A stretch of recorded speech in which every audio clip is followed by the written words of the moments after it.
வணக்கம் மக்களே, நீங்கள் பாரு கேட்குறது ஓகே கம்பெனி அங்கே ஹோஸ்ட் ரொம்ப நாளாக எதிர்பார்த்துட்டு இருந்த ரொம்ப நாளாக வெயிட் பண்ணிட்டு இருந்த MCU டைம்லைன் புக் ஃபைனலாக இப்போ என் கையில் வந்துருச்சு. இது அஃபிஷியல் புக் தாங்க. கீழே பார்த்தீங்கன்னா ஃபார்வர்ட் பை கெவின் ஃபெகேன்னு போட்டிருக்கேன். ஸோ உள்ளேயுமே பார்த்தீங்கன்னா நம்ம கெவின் ஃபெகே ஆக்சுவலாக ஃபார்வர்ட் எழுதியிருப்பார். என்னென்ன விஷயங்கள் நடந்துச்சு இந்த புக்கில் நீங்கள் என்னென்னலாம் பார்க்கலாங்கிறத அவர் தெளிவாகவே ஒரு கட்டுரை மாதிரி எழுதியிருப்பார், இன்ட்ரடக்ஷன் மாதிரி. ஸோ அஃபிஷியலாகவே கெவின் ஃபெகே கண்ணில் பட்டு தான் இந்த புக் வந்திருக்கு. ஸோ முன்னாடி பார்த்தீங்கன்னா அகைன் செம்ம அமேசிங்கான ஒரு ஆர்ட் ஒர்க் பண்ணியிருக்காங்க.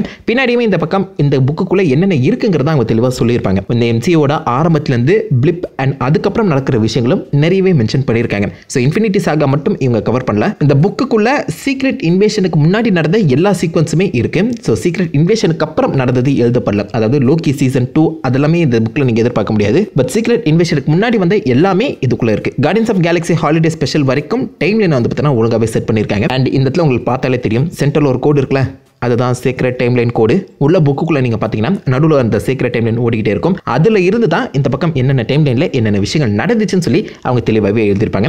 புக்கோட அந்த பேஜ் குவாலிட்டி உண்மையிலே சூப்பராக இருக்குது. ஆப்வியஸாக கிழிஞ்சிரும், பட் இருந்தாலும் நிறைய அந்த பிக்சர்ஸ்லாம் கொடுத்துருக்காங்க. எல்லாமே நல்லா HD குவாலிட்டியிலே இருக்குது. முக்கியமாக அந்த ஓப்பனிங் பேஜ்லேயே நம்ம தேனோஸ் ஸ்னாப் போடுற மாதிரி ஒரு பிக்சர் இருக்கு, ஃபுல் சைஸ் பிக்சருங்க. ஸோ இது ஆக்சுவலாக படத்தில் நீங்கள் பார்த்துருக்க மாட்டீங்க இந்த ஃபுல் சைஸ். அந்த ஒரு இன்ட்ரெஸ்டிங்கான பிக்சர் என்கிட்ட இருக்குது. மோஸ்ட்லி சிலது கான்செப்ட் ஆட்டையுமே பார்த்தீங்கன்னா உள்ள சொல்லி வச்சிருப்பாங்க. அதெல்லாமே நல்லா இருக்கு. அண்ட் இந்த மொத்த புக்கையுமே நம்ம மிஸ் மினிட்ஸ் தான் உங்ககிட்ட நரேட் பண்ற மாதிரி அமைச்சிருப்பாங்க. ஸோ மிஸ் மினிட்ஸ் இந்த கதையை உங்ககிட்ட சொல்லிட்டு இருப்பாங்க. அதுக்கேற்ற மாதிரி ஈஸியாகவே இந்த ஸ்டோரியை ஃபாலோ பண்ணுறதுக்காக ஒவ்வொரு சூப்பர் ஹீரோஸ்க்கும் தனித்தனி ஐடென்டிட்டி இல்லைனா ஒரு ஐகான் மாதிரி கொடுக்கப்பட்டிருக்கும். எல்லா கேரக்டர்ஸ்க்கும் ஐகான்ஸ் இருக்காது. ரொம்ப முக்கியமான கேரக்டர்ஸ் அண்ட் அவங்களுடைய பாதையில் என்னென்ன விஷயங்களை கடந்து வந்தாங்கன்னு சொல்லி தெரிஞ்சுக்கிறதுக்காக அந்த ஐகான்ஸ் கொடுக்கப்பட்டிருக்கும். இந்த இடத்துல உங்களுக்கு பார்த்தாலே இந்த ஐகான்ஸை தெளிவாக புரிஞ்சுக்க முடியும்னு நினைக்கிறேன். அண்ட் கடைசியாக இந்த இது வரைக்கும் நடந்த எல்லா விஷயங்களுமே ஒரு டைம்லைன் படி கலர் சார்ட் பண்ணியிருப்பாங்க. இந்த இடத்துல உங்களுக்கு பார்த்தா புரியும். ஸோ பக்கத்தில் ஏகப்பட்ட ஐகான்ஸ் இருக்கு. அந்த ஐகான்ஸோட கலர்ஸை ஃபாலோ பண்ணி அவங்க எங்கெங்கே போனாங்க, என்னென்ன மாதிரி டைம்லைனை அவங்க ஃபாலோ பண்ணாங்கன்னு சிம்பிளாகவே புரிஞ்சுக்க முடியுங்க. இந்த பின்னாடி பார்த்தீங்கன்னா 5000 BC-லேருந்து தான் மொத்த ஸ்டோர் லைனும் ஆரம்பிக்குது. அதுலேருந்து 2025 வரைக்கும் என்னென்ன நடந்துச்சுன்னு சொல்லி தெளிவாகவே இதுக்குள்ள கலர் கோட் பண்ணியிருக்காங்க.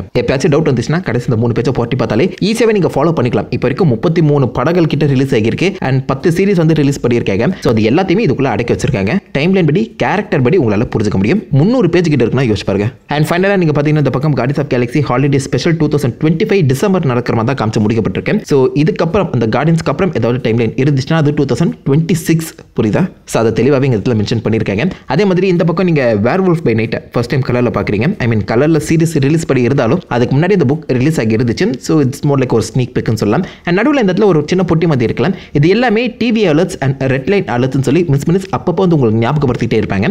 ஸோ ரெட் லைன் அலர்ட்ஸ்னா டைம் லைனில் இருக்க மிஸ்டேக்ஸ். ஸோ நம்ம வந்து ஆல்ரெடி ஒரு டைம் லைன் ஃபிக்ஸ் பண்ணி வச்சிருப்போம். அந்த MCUக்குள்ள சில விஷயங்களை பார்த்தீங்கன்னா மாற்றி சொல்லி அந்த டைம் லைனை கம்ப்ளீட்டாக உடச்சிருப்பாங்க. நிறைய மிஸ்டேக்ஸ் வந்து கிரியேட் ஆகும். ஏன் இந்த மாதிரி மிஸ்கண்டினியூஷன் இல்லைனா கண்டினியூட்டி மிஸ்டேக் வருதுங்கிறத அட்ரஸ் பண்ணுறதுக்காக தான் இந்த ரெட் லைன் அலர்ட்ஸ்ங்கிறத வச்சிருக்காங்க. ஸோ ஃபார் எக்ஸாம்பிள் இந்த பக்கம் நம்ம ஆட்ரியன் டூம்ஸ் 2012 அப்போ, அதாவது அவெஞ்சர்ஸ் நடந்துட்டு அப்புறம் டேமேஜ் கண்ட்ரோலில் ஒர்க் பண்ணுற மாதிரி காமிச்சிருப்பாங்க. அதுக்கப்புறம் இந்த ஸ்பைடர்மேன் ஹோம் கமிங் 8 வருஷம் கழிச்சு நடக்கிற மாதிரி மென்ஷன் பண்ணியிருப்பாங்க. டெக்னிக்கலாக பார்க்கும்போது அது 4 வருஷம் கழிச்சு நடக்கிறதா தான் சொல்லப்பட்டிருக்கணும். 8 இயர்ஸுங்கிறது அங்கே ஒரு மிகப்பெரிய மிஸ்டேக். ஸோ அந்த படம் படி ஆக்சுவலாக ஸ்பைடர்மேன் ஹோம் கமிங்கிறது 2020 நடக்கிறதா தான் சொல்ல வந்திருக்காங்க. அது ஒரு மிஸ்டேக். அந்த மிஸ்டேக்கை இந்த இடத்துல அட்ரஸ் பண்ணியிருப்பாங்க. ஸோ இது ஆக்சுவலாக எவனோ ஒரு டிவி ஏஜென்ட் மாற்றி ஃபைல வச்சுட்டான், அதனால தான் 4 இயர்ஸுங்கிறது 8 இயர்ஸாக மாறிடுச்சு அப்படிங்கிறத ரெட் லைன் அலர்ட்டாக நம்ம மிஸ் மினிட்ஸ் இந்த இடத்துல ப்ரெசென்ட் பண்ணியிருப்பாங்க. அதையே டிவி அலர்ட்டுங்கிறது மூலைக்கு ஒரு ஃபேக்ட் மாதிரின்னு சொல்லலாம். இந்த எக்ஸாம்பிள் பார்த்தீங்கன்னா இதில் 1991 டிசம்பர் 16 அப்போ நம்ம வின்டர் சோல்ஜர் கையால் ஹவர்ட் அண்ட் மரியா ஸ்டாக் வந்து செத்துருப்பாங்க. நம்ம டோனி ஸ்டாக் வந்து 1970s பிறந்திருப்பாரு. ஸோ 1991 ஹவர்ட் ஸ்டாக் சாகுற அந்த சமயத்தில் நம்ம டோனி ஸ்டாக் கிட்டத்தட்ட ஒரு 21 ஏஜ்ல இருப்பாரு.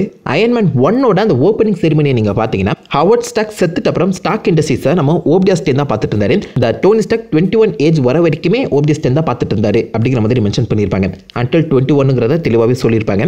பட் டெக்னிக்கலாக டோனி ஸ்டாக் 21 ஏஜ்ல இருக்கும்போது தான் ஹவர்ட் ஸ்டாக் சாகவே செஞ்சிருப்பாரு. இது நம்மளுக்கு ஒரு குட்டி கன்ஃபியூஷனை ஏற்படுத்தணும். பட் நம்ம அதை வந்து பெருசாக கண்டுக்கல. அதே இந்த இடத்துல நம்ம டிவி அலர்ட்ஸ்ல வந்து பார்த்தீங்கன்னா மிஸ் மினிட்ஸ் தெளிவாகவே மென்ஷன் பண்ணியிருப்பாங்க. டைமர் தான் பாஸ் பண்ணி படிச்சு பாருங்க. ஸோ இந்த புக்குக்குள்ள மொத்தம் 20லேருந்து 30 டிவி அலர்ட்ஸ் இருக்க மாதிரி சொல்லப்பட்டிருக்கு. ஸோ முடிஞ்சா ஒவ்வொன்றா நான் வந்து கிளியர் பண்ணி MC ஷார்ட்ஸ் சேனலில் போடுறேன். மறக்காம சப்ஸ்கிரைப் பண்ணிக்கோங்க. ஸோ நம்ம கிட்ட இருக்க பல கேள்விகளை இதுக்குள்ள கிளியர் பண்ண பார்த்துருக்காங்க. சிம்பிளா பல கேள்விக்கான பதில்கள் இதுக்குள்ள அடங்கியிருக்கு. ஸோ இப்போதைக்கு இது ஒரு டைம்லைன் புக். டைம்லைன் என்ன மாதிரி காமிச்சிருக்காங்க பார்த்துலாம். ஸோ மொத்தம் 3 விதமாக டைம்லைன் பிரிச்சிருக்காங்க. Prehistory, distant past and common era. So ப்ரீ ஹிஸ்டரின்னு சொல்லும்போது அது எல்லாத்துக்கும் முன்னாடி ஆரம்பம்னு சொல்லலாம். எப்படி செலஸ்டியல்ஸ் ஃபர்ஸ்ட் இந்த யூனிவர்ஸை உருவாக்குனாங்களோ அது எல்லாமே ப்ரீ ஹிஸ்டரிக்குள்ளே தான் அடங்குது. ஈகோ மூளை மாதிரி இருந்து அவரை சுற்றி ஒரு பிளானட் உருவாக்குனார்ல, அதெல்லாமே இதுக்குள்ளே தான் வரும். டிஸ்டன்ட் பாஸ்ட்டுங்கிறது நம்ம ஓடின் அவங்களுடைய டைம்லைன், அதாவது இட்டர்னல்ஸ் எப்போ இந்த பூமிக்கு வந்தாங்களோ அந்த இடத்துல இருந்து டைம்லைன் கிக் ஆஃப் ஆகும். 5000 BCன்னு சொல்லுவாங்க. அந்த ரேஞ்சுக்குள்ளே நடந்த விஷயங்களை டிஸ்டன்ட் பாஸ்ட்டுக்குள்ளே வச்சிருக்காங்க. மிக முக்கியமான இந்த டைம்லைன் புக்கில் நான் இந்த பஷிங்கா எப்போ உருவானார், ஐ மீன் ஃபர்ஸ்ட் பிளாக் பேந்தரை எப்போ உருவாக்குனாங்க அதை பார்க்கணும் தான் நினச்சேன். ஸோ அதையுமே மென்ஷன் பண்ணியிருக்காங்க. பட் டிஸ்டன்ட் பாஸ்ட்டுக்குள்ளே தான் அதையுமே சேர்த்துருக்காங்க. டெக்னிக்கலாக 8000 BCயாக இருக்கணும். பட் இந்த இடத்துல அதை எங்கேயுமே மென்ஷன் செய்யலை. ஜஸ்ட் டிஸ்டன்ட் பாஸ்ட்ங்கிற மாதிரி தான் சொல்லப்பட்டிருக்கு. இந்த மொத்த புக்குமே 5000 BCலேருந்து 2025 வரைக்கும் அடக்கப்படுற அந்த காரணத்தினால இது எல்லாத்தையுமே ஜஸ்ட் பொதுவாக டிஸ்டன்ட் பாஸ்ட், கடந்த காலம் அப்படிங்கிற மாதிரி சொல்லப்பட்டிருக்கு. அதை தொடர்ந்து காமன் எராலேருந்து தான் மெயின் டைம்லைனே ஆரம்பிக்குது.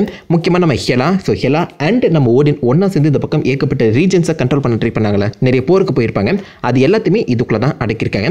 இட்டர்னல்ஸ்க்கு அப்புறம் ஓடின் ஹெலா நடத்தினா அந்த போரில் இருந்து தான் இந்த காமன் எராங்கிறதே கிக் ஆஃப் ஆகுது. ஸோ இந்த மாதிரி வர எல்லா டைம்லையுமே அந்த சீக்ரெட் டைம்லைனோட சேர்த்து சொல்கிறது உண்மையிலே நல்லா தாங்க இருக்கு. அண்ட் எந்த இடத்துலையுமே ஒரு டிவி அலர்ட் இருக்கு. ஸோ அதில் ஓடினுக்கு 5000 வருஷங்கள் சொல்லி நம்ம லோக்கி அந்த பற்றின மென்ஷன் பண்ணியிருப்பாப்ல. ஸோ அதை லைட்டாக ஒரு சின்ன ஃபேக்ட் வந்து சொல்ல வந்திருக்காங்க. அப்படியே 1940s ஆப்வியஸாக நம்ம கேப்டன் அமெரிக்கா வாழ்ந்த அந்த காலகட்டம். ஸோ கேப்டன் அமெரிக்காவோட அந்த டைம் லைனுங்கிறதே தனியாக கொடுக்கப்பட்டிருக்கு. ஃபர்ஸ்ட் வந்து ஸ்டோரி எக்ஸ்பிளனேஷன் தனியாகவும், அதே மாதிரி இந்த கேப்டன் அமெரிக்கா டைம் லைன் தனியாகவும் இருக்குது. கேப்டன் அமெரிக்காவுக்கு மட்டும் இல்லை, நிக் ஃபியூரி, அயன்மேன், ஹல்க்குன்னு சொல்லி எல்லாருக்குமே பார்த்தீங்கன்னா தனித்தனி டைம் லைனுங்கிறது தெளிவாகவே கொடுக்கப்பட்டிருக்கு. ஒரு கேரக்டர் டைம் லைனை நீங்கள் ஈஸியாகவே இந்த மாதிரி தனித்தனி பேஜஸில் ஃபாலோ பண்ணிக்கலாம். அதை தாண்டி மெயின் டைம் லைன்லேருந்தும் நிறைய இந்த இன்ட்ரெஸ்டிங்கான விஷயங்கள், என்னென்ன டைம் லைனில் என்னென்ன டேட்ஸில் எதாவது விஷயங்கள் நடந்துச்சுன்னு சொல்லி எல்லாத்தையுமே பார்த்தீங்கன்னா கிளியராக கட்டாக கொடுத்துருக்காங்க.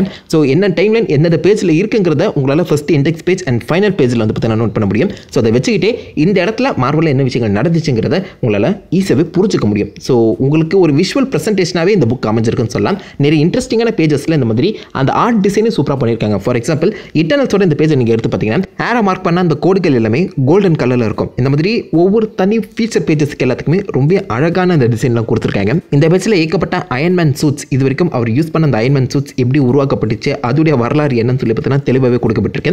அயன்மேனுக்கு மட்டும் இல்லை, நம்ம ஸ்பைடர்மேனுக்குமே சூட்ஸுக்காகவே தனி ஒரு பேஜ் ஒதுக்கப்பட்டிருக்கு. இந்த சூட்ஸ் யூசேஜுக்கு மட்டும் கிடையாதுங்க, நம்ம கேப்டன் அமெரிக்காவோட அந்த ஷீல்டு யார் யாரெல்லாம் யூஸ் பண்ணால் அதோடைய டைம்லைன் என்னங்கிறத காமிச்சிருக்காங்க. இன்ஃபினிட்டி சாகா முழுக்கவே அந்த ஸ்டோன்ஸ் பேஸ் பண்ணி தான் நகரும். ஸோ ஒவ்வொரு ஸ்டோன் கடந்து வந்த பாதைன்னு சொல்லி அதுக்குன்னே தனியாக ஒரு 2 பேஜ் ஒதுக்கப்பட்டிருக்கு. ஸோ இதில் இன்ஃபினிட்டி ஸ்டோன்ஸ் எங்கெங்கெல்லாம் யார் கை மாறி வந்துச்சுங்கிறத தெளிவாகவே காமிச்சிருக்காங்க. யார் உருவாக்குனாங்க அதை மட்டும் தான் சொல்ல, மற்றபடி எல்லா இன்ஃபினிட்டி ஸ்டோன் சம்மந்தப்பட்ட டீட்டெயில்ஸுமே இதுக்குள்ளே இருக்குது. இன்ஃபினிட்டி ஸ்டோன்ஸ் மட்டும் இல்லைங்க, செப்பரேட் சிட்டிஸை பேஸ் பண்ண ஸ்டோரியும் இருக்குது. ஃபார் எக்ஸாம்பிள் நியூயார்க்கில் பல முறை போர் நடந்திருக்கும். எப்படிலாம் நியூயார்க் தாக்கப்பட்டுச்சுங்கிறத தெளிவாக எழுதியிருப்பாங்க. நியூயார்க் மட்டும் இல்லை, அஸ்கார்டோட ஆரம்பம், அதோடைய முடிவு, இந்த நியூ அஸ்கார்ட் எங்கே இருக்குங்கிறது முதற்கொண்டு தெளிவாகவே எழுதப்பட்டிருக்கு. வாஷிங்டன் டிசிலையுமே பார்த்தீங்கன்னா சண்டை நடந்திருக்கும், அதுக்கான ஒரு பேஜ் ஒதுக்கப்பட்டிருக்கு. இதை தாண்டி இன்வேஷன்ஸ், பூமியை எத்தனை முறை யார் யாரெல்லாம் இன்வைட் பண்ணாங்க, எதுக்காக இன்வைட் பண்ணாங்க, என்ன காரணத்துக்காக இன்வைட் பண்ணாங்க, எங்கெங்கெல்லாம் ஃபைட் நடந்துச்சுன்னு சொல்லி இன்வேஷன்ஸ் பேஸ் பண்ணி ஒரு பேஜ் இருக்குது. ஸோ இதில் சீக்ரெட் இன்வேஷன் ஆப்வியஸ்லி இருக்காது, பட் அதுக்கு முன்னாடி நடந்த எல்லா இன்வேஷனுமே பார்த்தீங்கன்னா தெளிவாக கொடுத்துருக்காங்க. அதை தொடர்ந்து ஃபேமிலி மெம்பர்ஸ் பற்றின டீட்டெயில்ஸ் இருக்குது. த ராயல் ஃபேமிலின்னு சொல்லி பிளாக் பேந்தரோட அந்த ஃபேமிலியை தெளிவாக இந்த பேஜில் மென்ஷன் பண்ணியிருக்காங்க. ஸோ இந்த மாதிரி இண்டிவிஜுவல் ஃபீச்சர் பேஜஸில் ஏகப்பட்ட கண்டென்ட் ஒளிஞ்சிருக்கு.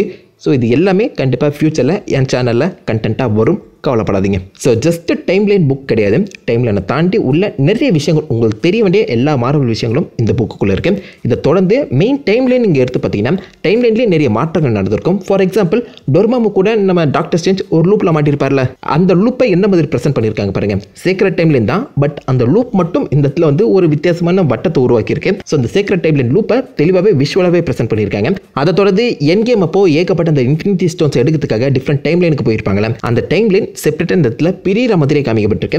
மேலே இருக்க அந்த ஐகான்ஸை வச்சு நியூயார்க் சிட்டிங்கிற அந்த டைட்டிலை வச்சு இந்த டைம் லைன் எங்கே போயிருக்கு, இந்த டைம் லைனுக்குள்ள என்னென்ன விஷயங்கள் நடந்திருக்கும்னு சொல்லி எல்லாத்தையுமே பார்த்தீங்கன்னா பாட்டாக பிரித்து மெஞ்சிருக்காங்க. அதுலேயுமே முக்கியமாக நியூயார்க் சிட்டியில் இருந்து நம்ம லோக்கி தப்பிச்சு டிவிக்குள்ள மாட்டிருப்பாங்க, அதே இடத்துல எப்படி மென்ஷன் பண்ணியிருக்காங்க பாருங்க. லோக்கி இங்கேருந்து ஜம்ப் ஆகி அவருக்கான ஒரு புது டைம் லைனை உருவாக்கியிருக்காரு. அந்த டைம் லைன் கிரீன் கலரில் இருக்குங்கிறத டீஸ் பண்ணியிருக்காங்க.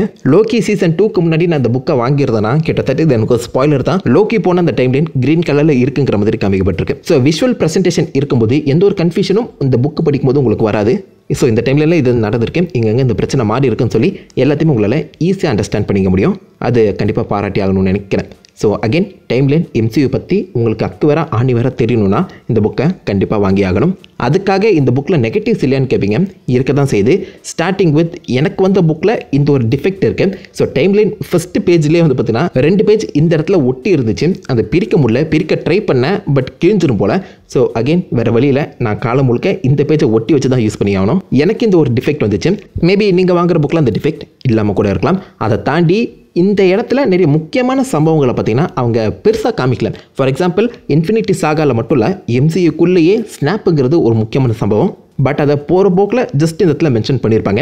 அது ஒரு ஃபீச்சர் பேஜாக வச்சு அதுக்கு ஒரு தனி ஆர்ட் போட்டுருந்தாங்கன்னா ரொம்பவே நல்லா இருந்திருக்கும். இந்த பக்கம் அயன்மேன் சாகிறதையுமே ஜஸ்ட் போகிற போக்கில் சொன்ன மாதிரி தான் எனக்கு ஃபீல் ஆச்சு. டைம்லைன் புக்கில் அப்படி தாண்டா இருக்கும் நீங்கள் நினைப்பீங்க.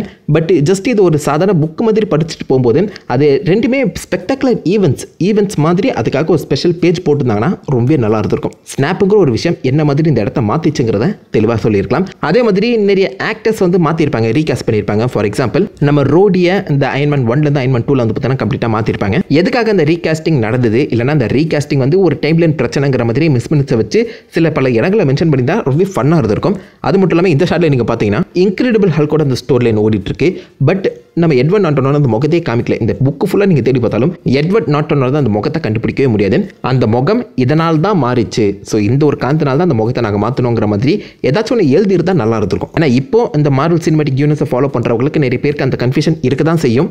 அதை இந்த டைம்லைன் மூலிமா சரி பண்ணியிருக்கலாம், மிஸ் பண்ணிட்டாங்க. அதே மாதிரி டெத் டைம்லைனுங்கிறது தனியாக இல்லை. ஸோ நம்ம Iron Man, Natasha, Loki, Ancient One இவங்களுக்கு உண்டான அந்த செப்பரேட் டைம்லைனுங்கிறது கொடுத்துருந்தா ரொம்பவே நல்லா இருந்திருக்கும். ஏன்னா அவங்க கதை முடிஞ்சிருச்சு. ஸோ அதுக்கேற்ற மாதிரி ஆரம்பம் எண்டுன்னு சொல்லி ஒரு தனி டைம்லைன் கொடுத்துருந்தா ரொம்பவே நல்லா இருந்திருக்கும்னு நினைக்கிறேன். மற்றபடி ரொம்பவே யூஸ்ஃபுல்லான புக்.